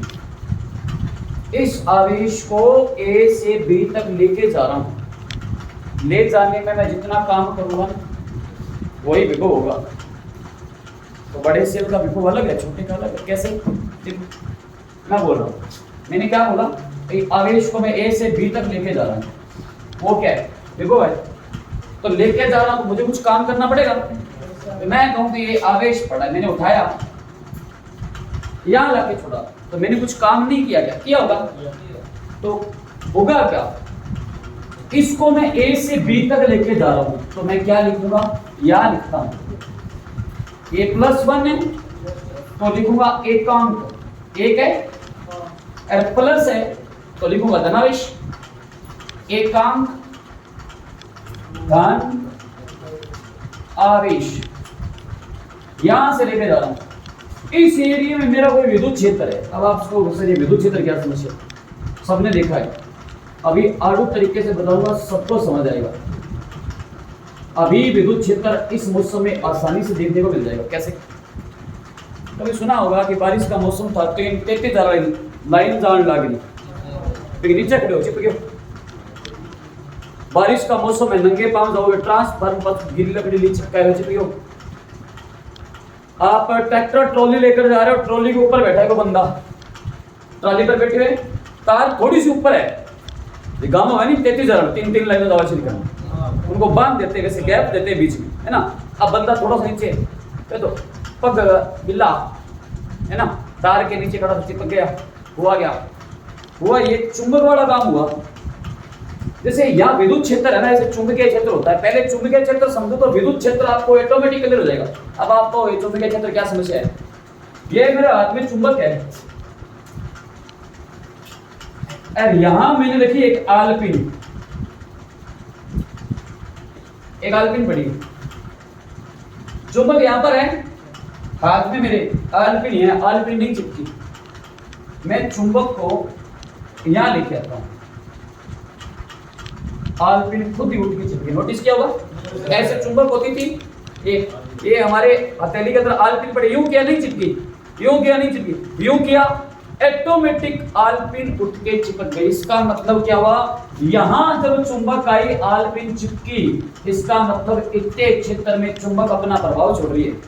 इसके चारों ओर इस आवरण में कोई चुंबकीय पदार्थ आया, चुंबक ऑटोमेटिक अपनी तरफ उसे खींच लेगी। तो वह क्षेत्र ये जिसमें चुंबक अपना चुंबकीय प्रभाव दर्शाए उसे चुंबकीय क्षेत्र कहते हैं। मेरे कहने का मतलब है यहाँ ऐसी आलपिन पड़ी है, यहाँ आलपिन पड़ी है, यहाँ आलपिन पड़ी है, यहाँ पड़ी है, यहाँ पड़ी है, चुंबक उसे अपनी ओर खींच लेगी। आप कहोगे आलपिन यहाँ पड़ी है तो मालूम नहीं खींचेगी, तो आपको थोड़ी दूर आगे जाए, यहाँ आगे नहीं खींचेगी, यहाँ आई आते खींच लेगी। इस एरिया में चुंबक अपना प्रभाव दर्शा रही, इसलिए चुंबकीय क्षेत्र है। ऐसे विद्युत क्षेत्र का मतलब क्या है, ये जो तीन तारे जा रही थी ना, ऐसे मान लो इतने एरिया में विद्युत क्षेत्र है। अगर आप इस एरिया में आए, इस एरिया में अगर इलेक्ट्रॉन का प्रभाव हुआ तो आप यहां खड़े हो ना, इस एरिया में विद्युत धारा तार न अपनी ओर आपको ऑटोमेटिक खींच देगी। खासकर इसलिए खेतों में फसल वगैरह काटते हैं ना, तो कहते हैं कि गेहूं वगैरह काटते हो ट्रांसफार्मर आप सफाई करो। पक्षी है तार पे बैठे थे, करंट नहीं लगता, आपको मैं कहूँ ट्रांसफार्मर तार डाल रही है, पकड़ी हुई थोड़ी सी पकड़ लो क्या, तो पक्षियों करंट क्यों नहीं आता? दो ही चीजें होती हैं, ये तो होता है वो ये है, पक्षी कभी बैठा है ना तार पे बैठा रहेगा तो ध्यान रहे वो एक ही तार पे बैठता है, गलती से उसकी पूंछ दूसरे तार पर लगी, पांगड़ा सा है नीचे ये खिंडता है, ये देखा वो के यहां लग तो पतंगा से आ जाए खिंडा दे अड़ो। पक्षी यहां बैठा है ना, ये कोई बैठा है यहां, पक्षी बैठा है इस तार पे, गलती से ये इसकी पूंछ इस तार के चिपक गई तो नीचे आ जाए, हुआ गया, पक्षी बैठा था, करंट का फ्लो तो हो रहा था, करंट तो जा ही रहा था। हमारी तार दो होती है, ऐसी दो तार होती है, सारी दो वायर है। आप एक काम करके नोटिस भी कर सकते हो, इस कमरे इस हमारी आपके घर के अंदर सोचो सोचो कि कैसे आता है इसको, घर के अंदर आपका मेन स्विच है, उसको बंद कर दो आप, ठीक है, फिर घर के अंदर जितने उपकरण चालू है सबको बंद कर दो, एक बटन भी किसी कमरे में ऑन नहीं होना चाहिए, ना तो मोबाइल चार्जिंग लगा हुआ वो चलना चाहिए, प्रेस कूलर पंखा बल्ब टीवी कुछ भी ऑन नहीं होना चाहिए, सब सारे बटन बंद होने चाहिए। फिर आप मेन स्विच ऑन करना, घर के सारे उपकरण बंद है, आप विद्युत परिपथ के किसी भी तार को आप प्लास लेकर कट कर देना, एक तार को पकड़ लेना, आपको करंट नहीं आएगा। पर क्या बोल रहा है मैंने, सारे उपकरण बंद होने चाहिए, क्योंकि इलेक्ट्रॉन का ये तार जा रही है, सपोज करो ऐसे दो तार है, इलेक्ट्रॉन का प्रवाह तो हो रहा है ना, अब ये आपका आगे सर्किट है विद्युत, जैसे ये सर्किट है, ये सर्किट है, ऐसे मान लिया मैंने कहा ये सर्किट है, ऐसे बटन लगे हुए, अब ये करंट इसमें तो ट्रांसफार्मर तो आ ही गया, ये इलेक्ट्रॉन तो गए वापस भी तो जाएंगे, जब इलेक्ट्रॉन इस तार से गए वापस भी तो फ्लो होंगे। अब आपने यहां से सर्किट बंद कर रखा है, करंट इधर गया, इसमें तो कुछ है ही नहीं, ये तो न्यूट्रल है, ये तो उदासीन तार है। अगर यहां से बटन लगा तो इलेक्ट्रॉन यहां से पास होकर इधर आएंगे, अब लगाए बाद घंटी बजेगी, ये मतलब होता है। एक तार होती है न्यूट्रल वायर होती है, एक वायर होती है ना वो इलेक्ट्रॉनों को ट्रांसफर, इसलिए तार दो होती है, नहीं तो एक तार लगा देते हैं, एक ही तार लगा देता, एक तार आ जाती लेट, दो तार क्यों लगावा, कारण है इलेक्ट्रॉन जाएंगे बदले में वापस भी तो आएंगे, क्योंकि इलेक्ट्रॉनों के विपरीत कार्य कौन करता है, प्रोटॉन। परमाणु में ऋणावेशित कण को पढ़ाया था, इलेक्ट्रॉन धनावेशित, जितने इलेक्ट्रॉन जाएंगे बदले में प्रोटॉन पास होंगे तो ही इलेक्ट्रिक करंट फ्लो होगा, वरना होगा नहीं। इसलिए कई बार मिस्त्री होते हैं ना घर में, जो काम चालू भी होता है, तार को यूं करके जोड़ रहे होते हैं, देखे तो बड़ी करंट आ जाएगा, पिंटा है, फिर लालू कटड़ी हाथ से कटू, बाकी जीपी को जीक रहेगा लगा देता है, फिर मिलके नता तो कर पकड़ी वो लगाओ कोनी हाथ ही बोलेगा, ये कारण होता है। तो न्यूट्रल वायर होता है, फेज वायर होता है, इस पे फेज वायर है, फेज जाएगा न्यूट्रल आएंगे, तो काम चलेगा। ऐसे बनता है यहां पर विद्युत क्षेत्र। अब सोचो मैं यहां से इसको लेकर जा रहा हूं और ये मैंने यहां पर क्या लिखा है, मतलब यहां पर अगर आप खड़े हो गए ना इस एरिया में, यहां आप खड़े हो तो आप यहां चिपक जाओगे, यहां खड़े हो तो चिपक जाओगे, यहां हो तो कोई दिक्कत नहीं। मैंने एक एरिया कवर कर दिया इतना, तो क्या बोलूंगा, एक धनावेश यानी एकांक धनावेश को ये पड़ा मेरा विद्युत क्षेत्र, विद्युत क्षेत्र। इसकी कोई तीव्रता तो होगी। आप एक तो चार्जर लगाओ, उसकी तार कटो, उस पे हाथ लगाओ, करंट नहीं आएगा। चार्जर आप मुंह में लो, करंट नहीं आएगा। वो अलग बात है अगर इलेक्ट्रिसिटी फ्लो ज्यादा है तो चार्जर भी आप मुंह में लो तो मर जाता है बंदा। कई बार अगर वोल्टेज ज्यादा आ गई तो कई बार कहते हैं ना चार्जर लटक रहा था, है ना, कोई बच्चा आया उसने चार्जर, अभी चार्जर यहाँ लगा दो आप मुंह में लो, करंट नहीं आएगा। कारण क्या है, उसके बीच में कैपेसिटर लगा है, प्रतिरोध है, अडप्टर। धारा तो 240 ही आ रही है, मोबाइल में इतनी नहीं जा रही। मोबाइल चार्ज करना 0.2 एम्पियर जा रहा है, उससे हमारी बॉडी फर्क नहीं पड़ता। अरे वही आपको कहूँ कि वहां 2 तार लगा सीधे वो मुंह में डाल दे, फर्क पड़ेगा ना। तो वही चीज है, एक धनावेश को विद्युत क्षेत्र की तीव्रता होगी अपनी अपनी अलग में ले जाने में किया कार्य, बस यही है विद्युत को। मैंने क्या किया, धनावेश को विद्युत क्षेत्र में ले जाने में जितना अपने काम के वही वोल्टेज है।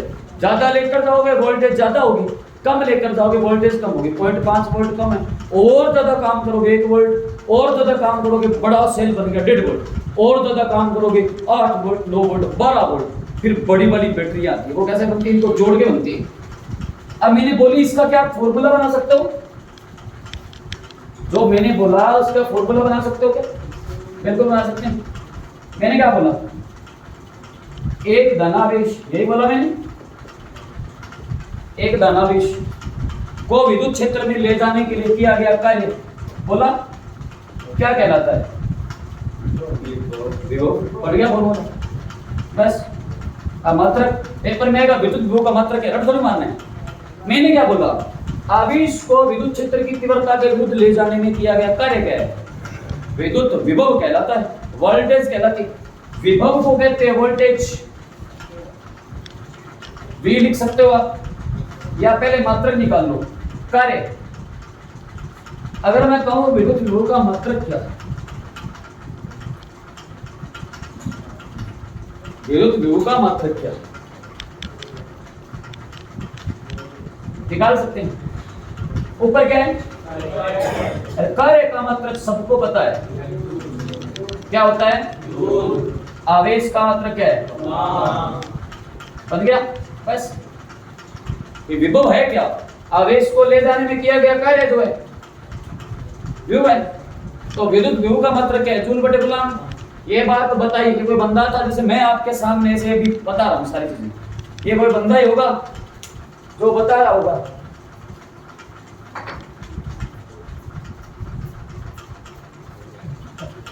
और बोल में नहीं बोला फेंका तुम चोट पिला बहुत खेल रही है पूरा ही हवा निशानों पैक की आंख ना नीचे पकड़ा है, अब पकड़ा तो तगड़ कौन पड़े हुए हां ईंट बारना के फोट पर काट ये बोल रही पानी पुर पियो, इधर देखो सो रहे हो, बाद में को मात्रक गुरुजी मात्रक 10 दिन पहले के का मात्रक पढ़ा दे, मात्रक पढ़ा दे, अब पढ़ाऊं ना सूचे पढ़े हो। ये देखो सिंपल सी बात, विद्युत विभव क्या है, आवेश को ले जाने में किया गया कार्य क्या कहलाता है। ये बात एक बंदे ने बताई थी जिसका नाम था J.S. वोल्ट। वो भी आदमी हो, जैसे एम्पियर लगाई थी ना, ये आदमी था जिसका नाम था वोल्ट, J.S. वोल्ट। इस बंदे ने कहा कि आवेश को विद्युत क्षेत्र की तीव्रता में ले जाने में जितना आप कार्य करोगे, जितना काम करोगे, वही विभव है। इसलिए पेपर में आता है विद्युत विभव का मात्रक क्या होता है, आप कहते हो वोल्ट। अब वोल्ट ना या तो जूल बटे कूलम भी है, जूल बटे कूलम को ही तो वोल्ट कहते हैं। ठीक है, अब यहां से क्वेश्चन दे दिया मैंने आपको, इसका एक छोटा न्यूमेरिकल करवा देता हूं। किसी विद्युत परिपथ में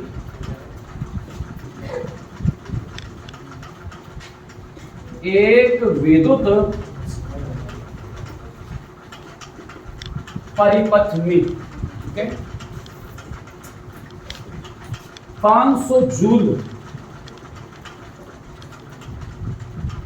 कार्य, कितना काम करना है विद्युत परिपथ में? 500 जूल कार्य करना है। 500 जूल कार्य करने में 5 कूलम आवेश का व्यय हो तो उत्पन्न विद्युत विभव का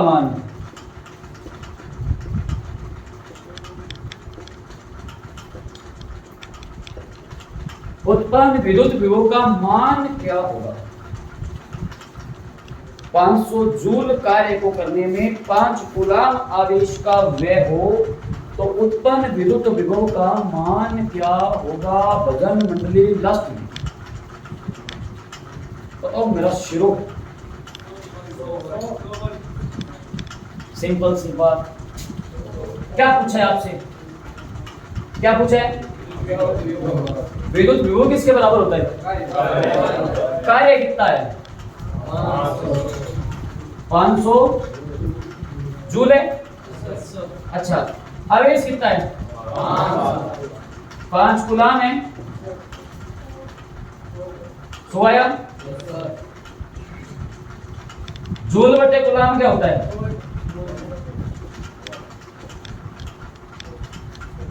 100 वोल्ट विद्युत विभव उत्पन्न होगा। क्लियर है? किसी को समझ में नहीं है तो हाथ में दोबारा बता दूंगा। समझ में आ रही है बातें? मैथ है, विभव हो गया। इसके साथ ही एक चीज और पढ़नी है, मैं यही लिख देता हूं, अलग मत पढ़ो आप, ठीक है? एक विभव नाम आता है पेपर में, एक नाम आता है विभवांतर। दोनों को अलग अलग पढ़ने की कोई जरूरत नहीं है। विभवांतर क्या होता है? सेम ही है, फर्क क्या है? ये तार है, मेरे पास कोई तार है, ये 20 मीटर तार है, यहां से मैंने करंट फ्लो किया, यहाँ पे विभव है कुछ, हो गई। जब करंट फ्लो कर रहा हूँ तो हो गई होगा, तो यहाँ भी तो कुछ होगा। मान लो मैंने कहा यहाँ पे विभव होगा VA, तो यहाँ मान लो मैं कह सकता सर यहाँ B होगा, यहाँ कोई B विभव है, यहाँ कोई A, ये दोनों विभवों का अंतर है ना, वही क्या है? अब नाम से पता चला है विभवांतर, विभवों का विभवों का अंतर क्या कहलाएगा? फॉर्मूला कुछ भी चेंज नहीं होगा। मैं कहूँ विभव का मात्रक क्या है? आपको सर वोल्ट है, क्या है? वोल्ट नहीं है तो क्या है? अब मैं कहूँ विभवांतर का मात्रक क्या है? वही है वोल्ट। विभव का मात्रक वोल्ट और विभवांतर का मात्रक एक ही है, वोल्ट। फर्क इतना ही, विभव एक बिंदु का होता है, और अगर दो बिंदुओं पर विभव उत्पन्न होता है, दोनों का अंतर निकाल लो। मैंने कहा यहाँ पे 10 वोल्ट है, यहाँ पे 6 वोल्ट है, तो विभवांतर कितना है? 4 वोल्ट है। इतनी बात है, तो विभवांतर अलग सीखनी पड़े। विभवांतर का मात्रक वोल्ट, विभव का मात्रक सेम चीज। अब रही बात सर की, ये तो हो गया, धारा भी होगी, विभव भी हो गया, फिर एक नाम और आता है यहाँ पे, प्रतिरोध है, प्रकार है। अल्टरनेटिव करंट, प्रत्यावर्ती धारा होती है एसी जो घरों में आती है, डीसी होता है डायरेक्ट करंट, डिस्ट धारा। पढ़ेंगे पहले प्रतिरोध पढ़ लेते हैं, फिर एसी डीसी पढ़ाऊंगा। जनरेटर होता है ना, वो डीसी होता है। अभी जो आ रही है घरों में एसी है। अब आप बोलोगे एसी डीसी फर्क क्या है? एसी धारा को हम स्टोर नहीं कर सकते, एसी धारा को स्टोर नहीं कर सकते, एक्टिव नहीं कर सकते। ये धारा आ रही है अभी, जब तक ये आ रही है तब तक चल रही है, क्या हम स्टोर कर रहे हैं इसको? डीसी को स्टोर कर सकते हैं। आपको मैं कुछ इन्वर्टर लगा दूंगा, मैं तो कर लूंगा स्टोर, तो वो डीसी है। इन्वर्टर आपको डीसी से वापस एसी देगा, तो डिस्ट धारा को संचित किया जा सकता है। एसी आ रही है नहीं आ रही है तब तक चल रहा है, तो गई इसको हम एक्टिव संचित नहीं कर सकते, पड़ेगा है। ट्रांसफार्मर वोल्ट का चेंज करता है, उच्च विभव से निम्न विभव, निम्न विभव से उच्च विभव। घरों में आप लगाते हो वोल्टेज, ट्रांसफार्मर आपको पता है, घर तो बाहर देखते हो कि जो लाइट बड़ा बड़ा होता है घर के बाहर लगा हुआ, क्या आप जानते होगे आपके मोबाइल का जो चार्जर है उसका एडेप्टर है ना, वो ट्रांसफार्मर है। कभी उसको तोड़ के देखना, उसमें छोटे छोटे चिप्स डॉट डॉट लगे हुए हैं। धारा कितनी है? 240 वोल्ट आ रही थी। क्या आपके मोबाइल में 240 वोल्ट की है क्या? तो कम नहीं। और वो भी अलग अलग होते हैं। फर्स्ट चार्जर अलग होता है, कितना है? मेरे का 2 एम्पियर का चार्जर है, वो घंटा में फुल कर दे भाई, आधा घंटा फुल कर दे। तेरे लोग उसे, मेरे का छोटी फोन है सी टाइप वाला, वो आधे तक की फोन चार्ज हमारा फर्क पड़ता है। 1.5 एम्पियर, 1 एम्पियर, 2 एम्पियर, 2.5 एम्पियर का चार्जर आता है। 2.5 एम्पियर का चार्जर है ना, आप लगाओ 10 मिनट के अंदर बैटरी फुल। फर्स्ट चार्जिंग के ना मोटो भाई, ये सब ट्रांसफार्मर ही है पर ये छोटे हैं। तो क्या ये उच्च विभव को निम्न विभव में नहीं बदल रहे? धारा 240 आ रही थी, मोबाइल में 240 थोड़ी जा रही है। उच्च विभव को निम्न विभव में बदला तो क्या हुआ? ट्रांसफार्मर। और निम्न को उच्च में बदला तो भी क्या हुआ? ट्रांसफार्मर विद्युत धारा जो है ना, उसके विभव वोल्टेज को परिवर्तित करता है। बाकी एसी डीसी से कोई लड़ना नहीं। पढ़ेंगे, आगे पढ़ेंगे, युक्तियां आएगी सारी। एक चीज और पढ़ते फिर सारी युक्तियां सिखाऊंगा, बिल्कुल एक्सपर्ट कर दूंगा। कल के बाद तुम लोग ऐसे पढ़ लोगे ना, फिर जा गई हम तार भी चिपको बसता लगा अपना लियो पढ़ाऊं मत चलो गई। ठीक है, अब जी तो यहाँ कराएगा थोड़ी देर बाद में ट्रांसफार्मर तब भी गाल दूंगा, पढ़ा तो यहाँ दूंगा पर भी तेरे को पढ़ाऊं कोई चल के विश्वास कोई जान तो रहे, है ना। बाद में ये गेट में छुट्टी रखनी पड़ेगी एक दिन में। यहाँ पढ़ाऊंगा कि थाने यहाँ लगेगा रात में शुद्ध गोदरा में लगा लेट आ गई। ठीक है, ऐसे पढ़ना नहीं, ढंग से पढ़ना। प्रतिरोध देखो है क्या? प्रतिरोध है, मैं एक लाइन लिख रहा हूं छोटी सी, गोदरा मिकर दास के, मानो नहीं पास के, मानो मैं मना भी सकूं। विद्युत धारा गोदरा करता जे विद्युत धारा के प्रवाह कोई कांड करके आगे घरे छोड़ बापू आवे नहीं है लो मारा बारो थोड़ा गेट खोल रे अब तुरंत बापा लागे उठेगा जन्ना दूसरा हम के हालत हुए नहीं बा करंट ही हुए बापू आगे में भरे वो बीच में है प्रतिरोध गेट वो खुले हो काम हो धारा आवेगी टापो टाप के जो प्रतिरोध तो है नहीं थे गेट ना खोलो कि बापा मैं गेट कौन खोलूं ये मन कुटोगा गेट ना खोलो जब तक धारा को नहीं आवे गेट खोलते हैं प्रतिरोध खत्म धारा आवेगी टापो टाप आगे थे धारा सेम ये विद्युत में होता है। विद्युत धारा के प्रवाह के मार्ग में ओके चलो हो गए बुढ़िया हो गई कौन बुढ़िया आजकल बुढ़िया हमारे कम बनता है डिग्री सही हुआ हां मारे ही को आजकल बुढ़िया शान है पहला बुक लेता हां देखे क्या तो ये भी कुत्ते को नहीं आजकल बुढ़िया शान है पहला बहुत होता जे दर्द है नहीं बात है बाबा के कितने बुढ़े होना पूछ लियो ने आजकल हमारे कोई बुढ़िया शान है क्योंकि प्रतिरोध बढ़न लाग रहे धारा घटन ला रही दिनों दिन के कारण है। विद्युत धारा के प्रवाह के मार्ग में उत्पन्न ये नई जनरेशन हमको पता है आजकल नहीं था बड़े था भी मार देनी वो क्या सब विश्व आज के मेरे माँ बाप के बाबा डरता कौन हमारा बंटा है इसी खत्म उड़ ला दे हमारे इस संगता भी थे कि जो नहीं थे देख गई कोई नहीं अब जवान हो गया पर कौन माने क्यों कह नहीं बंटा है आजकल धारा तेज है ठीक है प्रतिरोध दवाई में बाधा ही नहीं उत्पन्न होने वाली बाधा क्या कहलाती है? अब इस लाइन से आप समझ जाओ एग्जांपल मैंने 2 दे दिए पर एक और देता हूं बढ़िया। जैसे अभी आप बैठे हो गेट बंद कर दूं मेरे को भाई शॉट तो कोचा को थाने के दोबारा चलो विद्युत धारा के प्रवाह के मार्ग में उत्पन्न होने वाली बाधा प्रतिरोध कहलाती है या प्रतिरोध कहलाता है, एक ही बात है। अब प्रतिरोध है क्या? धारा जा रही है ना, ऐसे धारा जा रही है, ऐसे जा रही है, मान लो इधर करंट जा रहा है, ये बीच में से बाधा आ रही है, वो धारा को बोलेगा ना कौन जानो मैं जान ही बन दूं, ये प्रतिरोध है। जैसे मैं आप सबको बोलूंगा बाहर जाओ, यहां से बाहर निकलो, गेट नहीं खोलना है, सीधे बात हो, गेट में कोई छेड़छाड़ नहीं करनी, जंगला में गट्टा पूछूंगा पतलो से जंगला में कौन जानो तो आपके बाहर जाने के मार्ग में बाधा क्या है? प्रतिरोध है। इस गेट का नाम प्रतिरोध है। ऐसे धारा जा रही है, उसके मार्ग में जो बाधा आगी, जो बोलेगी नहीं जाना है, वही प्रतिरोध है। तो विद्युत धारा के मार्ग में उत्पन्न होने वाली बाधा क्या कहलाती है? अब मुझे प्रतिरोधता वो इसके बारे में एकांक क्षेत्र पर लगने वाला विशिष्ट प्रतिरोध है ना, उसको प्रतिरोधकता कहते हैं। ये रेजिस्टेंस है, इसके बाद आएगा। अब मैं कहूं आपको ये प्रतिरोध अगर ज्यादा हुआ तो धारा का मान क्या होगा? कम होगा। मैंने क्या बोला है? विद्युत धारा के मार्ग में उत्पन्न होने वाली बाधा है ना, वो प्रतिरोध है। तो बताओ, बाधा अगर बाहर जाने में ज्यादा होगी तो आप बाहर जाने के लिए आपकी गति क्या कम होगी? अगर बाधा है नहीं, मान लो यहाँ पे कोई टीचर नहीं है, मैं भी नहीं हूँ, कोई भी नहीं है, यहाँ पे सलीम जी भी नहीं है, फिर आप अकेडमी में आ गए तो कोई रोक के लड़ो, कोई भी नानगर का नहीं फिरेगा, कोई भी नहीं, बाधा है नहीं, तो गति, तो बाधा जब नहीं होगी तो गति क्या होगी? तो पेपर में आता है यदि विद्युत परिपथ में प्रतिरोध की मात्रा अधिक हो तो परिपथ में धारा का मान क्या होगा? कम। अगर जो प्रतिरोध है वो कम हुआ तो धारा क्या होगी? जैसे ये धारा जा रही है, ये बाधा आ गई कि नहीं जाना, अब ऐसे बाधा कम होगी तो धारा आराम से चली जाएगी। तो प्रतिरोध ज्यादा होगा तो धारा क्या होगी? कम। धारा ज्यादा होगी तो प्रतिरोध।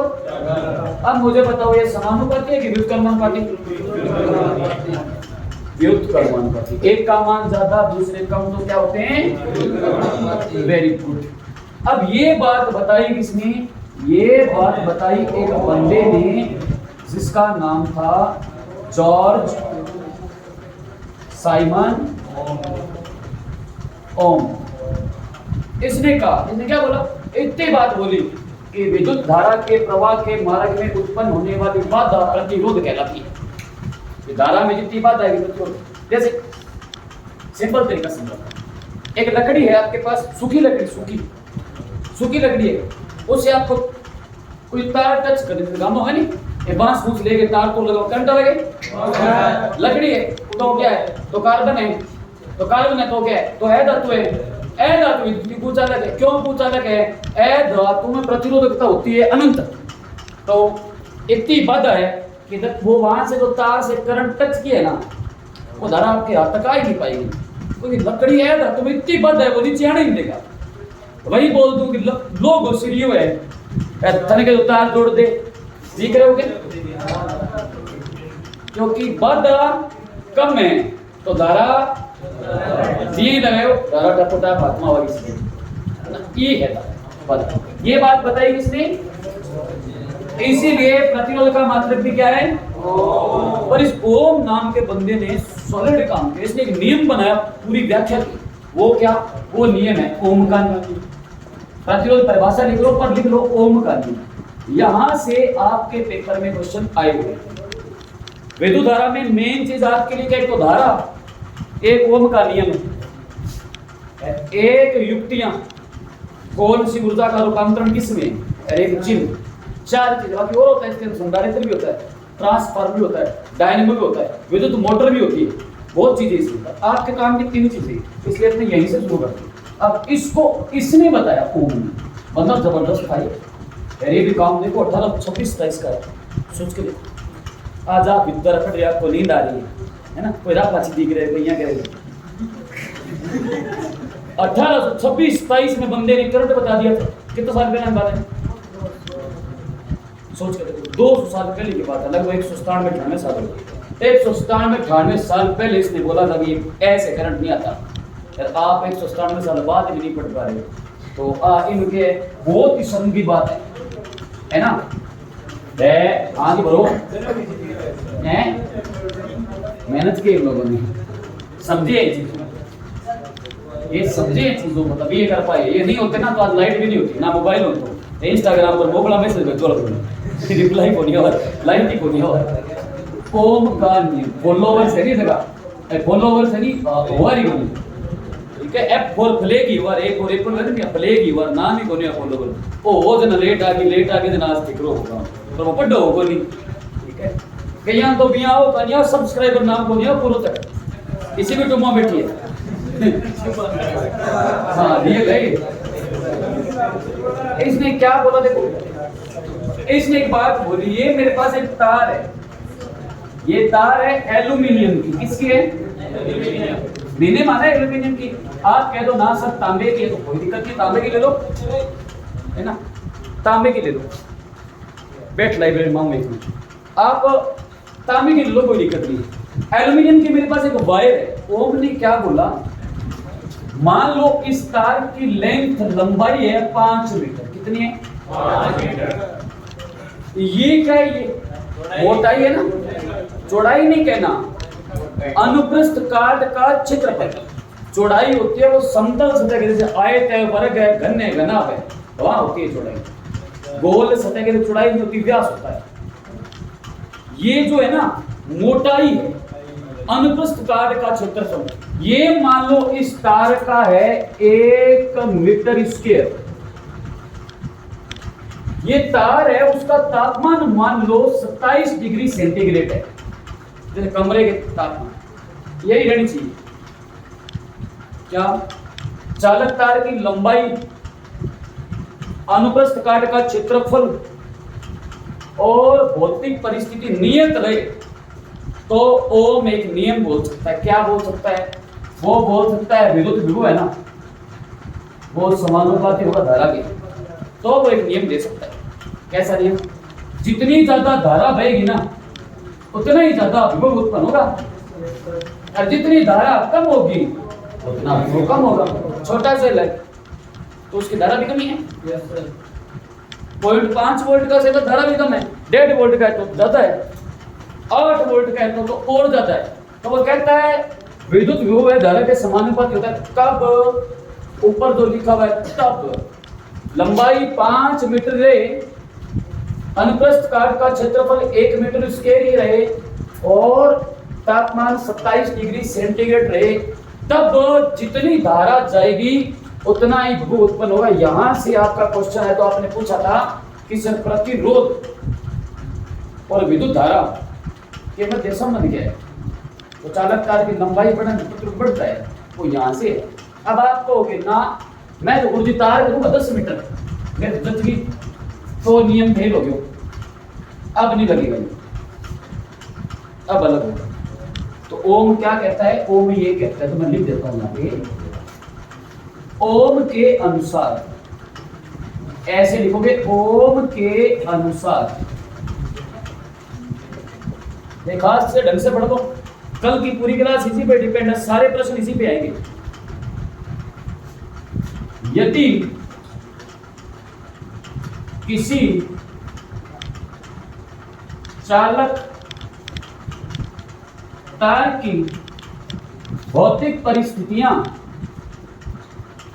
भौतिक रासायनिक पढ़ाया था ना, अब भौतिक परिस्थितियां क्या है तो मैं लिख देता हूं कोष्टक में।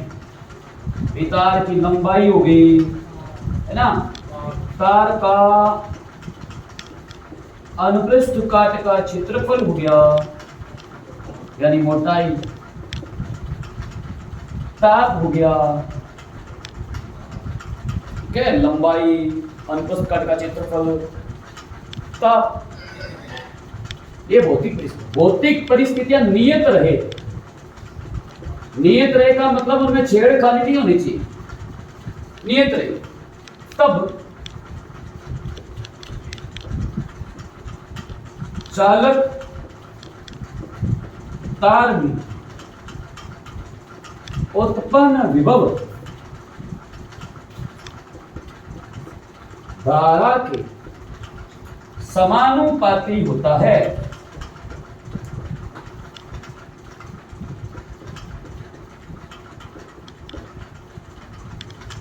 क्या बोला मैंने?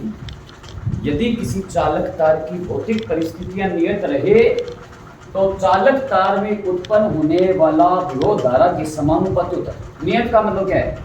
नियत का मतलब अगर चालक तार पहले 5 मीटर की थी ना, तो बस 5 मीटर की होनी चाहिए। मोटाई उसकी 1 मीटर स्क्वायर थी, है ना, 1 मीटर स्क्वायर तो होती नहीं है, पर आपने 0.5 मान लो, सेंटीमीटर स्क्वायर मान लो।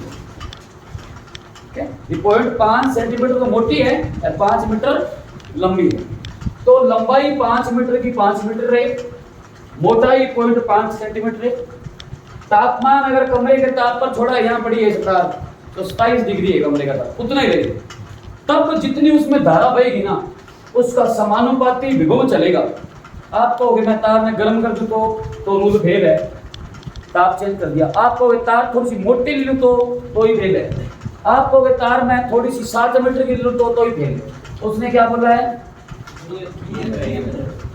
तब उत्पन्न विद्युत विभव, विभव मतलब वी वोल्टेज समानुपाती किसके? धारा के। धारा का मतलब सूत्र बन गया। क्या बोला उसने?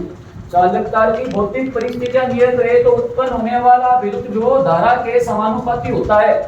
यही बोला है, तो यही मैंने लिखा है, उत्पन्न विद्युत विभव धारा के समानुपाती होता है। कब होता है?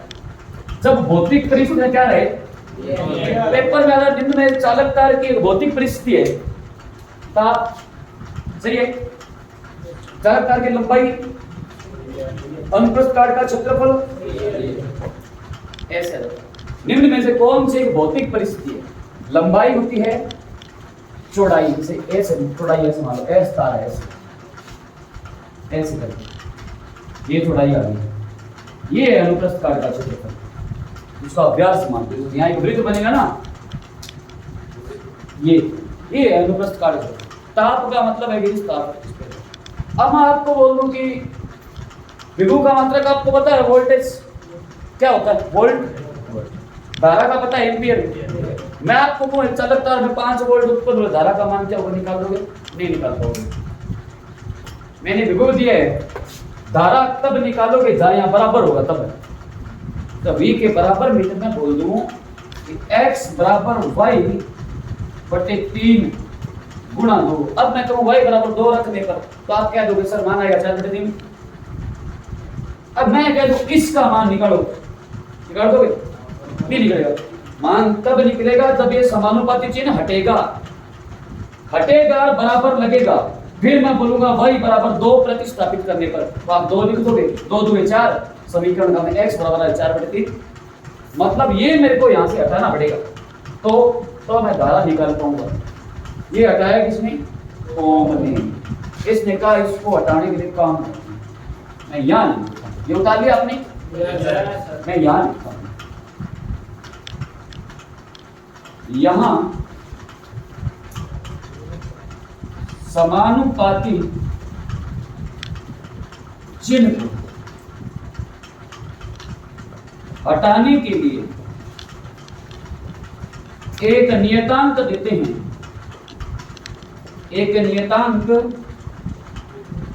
हैं, जिसे R कहते हैं। क्या लिखा है मैंने? कैपिटल R लिखा, ध्यान रखना। स्मॉल मतलब वो रेडियंस होती है त्रिज्या, कैपिटल R रेजिस्टेंस मतलब प्रतिरोध, जैसे R कहते हैं। अगर मैं ये चिन्ह हटाऊं, बदले में मुझे कुछ चीज लगानी पड़ेगी। क्या लगाऊंगा? ओम ने कहा मेरे नाम से लगा दो R, उसके नाम से ओम, जैसे न्यूटन बल का मतलब न्यूटन बनता था, ऐसे का R लगा दो। अब आपको सर R क्या समस्या है? R है प्रतिरोध, चालक तार में उत्पन्न प्रतिरोध, वो क्या है? R लगाओ। अब आप फॉर्मूले बन जाएंगे, 3 सूत्र बनेंगे, कितने मर्जी न्यूमेरिकल करो। बराबर लगाऊं, समानुपाती बढ़ाऊंगा, बराबर लगाऊंगा। बराबर के बदले में क्या लगाना है? ये लो जी, समानुपाती के बदले में R लगाया। अरे ये I तो पड़ा ही था। V बराबर R I आ गया, या V बराबर I R कर लो, एक ही बात है। R गुणा I या I गुणा R। हाँ, कुछ नहीं है, यहाँ गुणा है। कई जगह लिखा होगा V बराबर I R, कई जगह लिखा है V बराबर R I। जब आपको सही गुण से कोई फर्क नहीं। 3 गुणा 2, 2 गुणा 3, फर्क पड़ा? ये सूत्र बन गया। पेपर में आता है निम्न में से ओम का नियम क्या है? कितने नियम बन सकते हैं इससे ओम के? 3 बन सकते हैं। क्या क्या बन सकते हैं? पहला कौन बताएगा? ये लिख लो, R बराबर VI,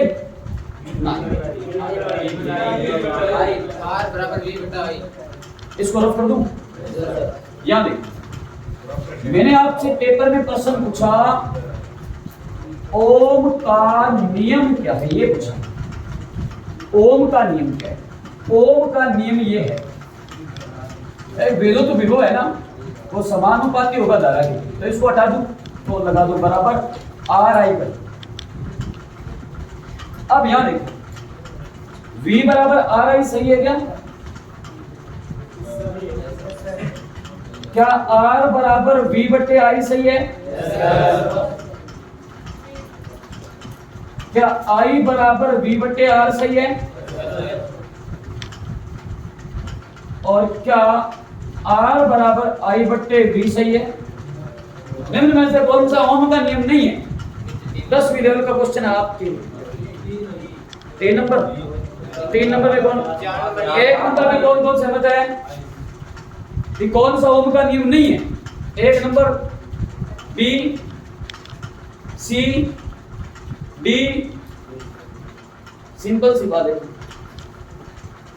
घटना नहीं बात है। देखो ये यूं है ना, V बराबर R गुना I है, ये लिख देता हूं। R I था, मैं इसको यूं करता हूं R गुना I कर दूं, सही बात है। V बराबर ये हो सकता है, तो R बराबर भी तो कुछ हो सकता है। R बराबर क्या हो सकता है? R के बराबर में V तो पड़ा ही है, गुणा वाली रकम बराबर से भाग में जाती है, ये भी सही है, ये तो सही है ही है। अब मैं बोल ना V बराबर कर लिया, R बराबर कर लिया, 3 चीजें, एक V है एक R है, ये V बराबर तो हो ही गया, R बराबर भी होगा, I बराबर भी तो कुछ हो सकता है।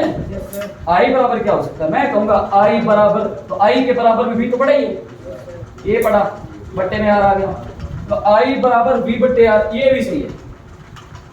R बराबर I बट्टे V, ये नहीं हो सकता। हाँ, V बट्टे I होता है, मैं I बट्टे V लिखा है, I बट्टे V सुने है कैसे? तो ओम का नियम क्या है, ये आपके सामने लिखा हुआ है, ये लिखिए V बराबर I R। अब ओम के नियम से हम क्या निकालते हैं? प्रतिरोध। क्या निकालते हैं? प्रतिरोध का मात्रक निकालें। चलो प्रतिरोध बराबर बताओ क्या होगा? तीनों में से प्रतिरोध कौन है? V है कि I है कि R है? तो प्रतिरोध का मात्रक निकालना है, तो प्रतिरोध के बराबर करेंगे तभी तो आएगा। प्रतिरोध के बराबर करो, V बटे V क्या है? वोल्टेज। विद्युत विभव का मात्रक है वोल्टेज, और I का मतलब विद्युत धारा, इसका मतलब क्या? इसका मतलब प्रतिरोध का मतलब क्या होता है? वोल्ट बटे एम्पियर पर। ये बात बताई एक बंदे ने जिसका नाम था ओम, इसीलिए प्रतिरोध का मात्रक बनता है वोल्ट बटे एम्पियर को ओम कहते हैं, जिसको इस चिन्ह से दर्शाया जाता है। मैंने क्या बोल रहा हूं? विद्युत विभव बटे धारा, विभव का मात्रक वोल्ट, धारा का मात्रक वोल्ट बटे एम्पियर प्रतिरोध होता है। ये बात किसने बताई थी? इसलिए कहा जाता है प्रतिरोध का मात्रक क्या? आप कहते हो ओम, ओम ना बोलो, ओम आया नहीं तो वोल्ट बटे एम्पियर है। अब यहां से मैं बोलूं विद्युत परिपथ में 20 एम्पियर धारा प्रवाहित करने पर 2 वोल्ट विद्युत विभव उत्पन्न होता है, परिपथ में उत्पन्न प्रतिरोध का मान क्या होगा? ऐसे नहीं बोल देंगे, ऐसे आएंगे क्वेश्चन। इसको ओम कहते हैं। मैं कहूं 6 ओम, तो ऐसे लिखोगे। मैं कहूं 3 ओम, मैं कहूं 2 ओम, अब मैं कहूं इनको जोड़ दो, वो क्रम बन जाएंगे। ये चल रहा है, ये समांतर क्रम है। पेपर में क्वेश्चन आता है घरेलू विद्युत परिपथ किस क्रम में जुड़ा? समांतर क्रम है। तो श्रेणी में क्यों? श्रेणी का मतलब सीरीज। जैसे ये श्रेणी है, ये लाइन है, श्रेणी है ना। अब मैं जैसे कहूं श्रेणी में सारी की सारी, जैसे इसको मैं करंट लगाऊं, इसको बोल दूं सारे आपस में हाथ पकड़ लो, इस पूरी सीरीज में करंट आएगा। जब तक आप इसको टच नहीं करोगे इधर करंट नहीं आएगा। एक सीरीज में, श्रेणी में। एक श्रेणी का मतलब है कि यहां से तार मैंने निकाली, गांव में काम करते हो ना, श्रेणी क्रम बनाते हो, तार निकलती है ना, इधर से आपने बटन ऑन किया, दबाया, ये तार जा रही है, या आपके बल्ब जल रहा है, बल्ब की तार जा रही है। गाँव में एक सिस्टम होता है कि कमरे में लाइट नहीं है ना, बाहर वाले कमरे से ना तार डाल के अंदर बल्ब लटका देते हैं इसे। अब आपको वहां पे मोबाइल चार्जिंग पे लगाना, तो गांव में एक जुगाड़ करे श्रेणी क्रम कि यहाँ एक तार में मारा के कट है, कट मार के यहाँ काटे दोनों, अरे चार्जर का दोनों अगला भी नहीं गुलगुला जा है ना, वो यहाँ करके गोल गोल फंसा ले, सिराना नीचे रखे ऊपर रखे, सिराना चार्जर लगाए वो चल रहा है बल्ब। तो अब बाहर से मम्मी वो बटन ऑफ करेगी तो क्या आपका बल्ब और चार्जर दोनों एक साथ ऑफ नहीं होंगे? एक ही बटन से बल्ब चल रहा है, उसी में आपने घोचा करके चार्जर लगाया है, तो एक तार में दोनों तो एक सीरीज में काम कर रहे हैं, तो वो होता है श्रेणी क्रम। श्रेणी क्रम का मतलब ये है, इस बटन को अगर बंद करूँ ना यहाँ से, ये ट्यूबलाइट भी बंद होगी, ये स्विच भी काम नहीं करेगा, पंखा भी बंद होगा, तो श्रेणी क्रम है। अब एक एक बटन पे अलग अलग बंटे हुए समांतर क्रम। पेपर में बहुत बार पूछा गया है, घरेलू विद्युत परिपथ किस क्रम में जुड़ा होता है? समांतर में। श्रेणी में हमें नहीं जोड़ना है, वो हम इमरजेंसी में करते हैं, है ना, बाकी श्रेणी में होता नहीं। श्रेणी का मतलब है बाहर एक मेन बटन जो लगा वो बंद करते ही फ्रिज, एसी, कूलर, पंखा, बल्ब, मोबाइल, चार्जर वगैरह जो लगा सब बंद हो जाएंगे एक साथ। श्रेणी होगा तो हाँ, वो तो मेन स्विच है। हाँ, एमसीबी लगती है ना, वो श्रेणी क्रम में तो है, एक एक रूम में लगती है आजकल। जे थारा कमरा में लाइट ना चाहिए नहीं, बापोर लेटता है जागता है, एक जगह लेट बुझाओगे ना बुझाओगे नहीं, मोबाइल में लगे हो ऊपर लगा, आजकल हर कमरे के अंदर सर्किट आवे नहीं, एक एमसीबी कौन बुझाओगे कौन बुझाओ, अच्छा आप अपने कमरे बंद कर दिया, बाकी जलती रहेगी। पहले एक हो तो मेन स्विच काली हो, पसवाड़ साल में लगट हो तो नहीं, वो यहाँ कर दियो तो लेट हो जाती है। दोपहर में कई बार खड़ा कर आता खाना होता नहीं कि नहीं कर देता, वो मेन था, वो नहीं था। ये है ओम का नियम करते, समझ में आ गया? बाकी बढ़ते कल मिलते हैं ब्रेक के बाद।